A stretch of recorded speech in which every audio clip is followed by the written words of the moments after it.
বিশম্বরপুর উপজেলা বিএনপির আহ্বায়ক জনাব রাজু আহমেদ গং কর্তৃক দামালিয়া নদী জলিলপুর গ্রামের সরকারি বালু জব্দকৃত সরকারি বালু আহ্বায়ক পদ ব্যবহার করে সিন্ডিকেটের মাধ্যমে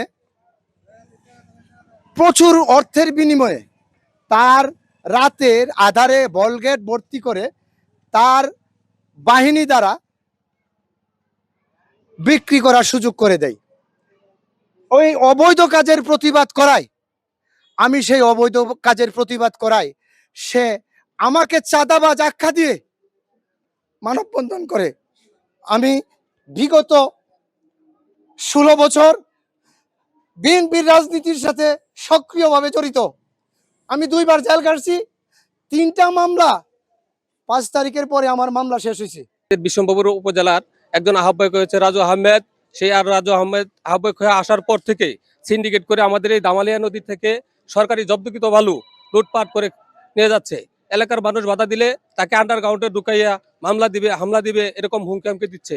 আমরা অতি সত্য আমাদের সিনিয়র নেতৃবৃন্দুর কাছে আবেদন করছি ওনাকে যেন এই দল থেকে বহিষ্কার করা হয়। আহ্বায়ক কমিটির রাজু আহমেদ, আমরা পাশের গ্রামে জলিলপুর গ্রামের নদীর বালু তার মারফতে মানে বিক্রি করা হইতেছে বিভিন্ন ধরনের। তার ব্যাপারে কথাবার্তি কইলে তা হুমকি দেয়, হামলা মামলা ইয়া করে দিব। বিশম্বরপুর উপজেলা বিএনপির আহ্বায়ক রাজু আহমেদ। তবে উনি আহ্বায়ক হওয়ার পর আমরা জানতাম যে উনি খুব ভালো মানুষ।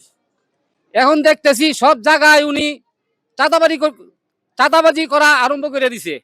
এই জায়গার বালু এই জায়গার বালু, এই মানুষের কাছে টাকা নেওয়া, এরকম ভাবে সে অত্যাচার জুলুম চালাইছে এই উপজেলার ভিতরে। তবে আমি আজকে 40 বছর ধরে বিএনপি করি, কিন্তু তার মতন এমন একটা খারাপ লোক আমি আজও পর্যন্ত দেখি না।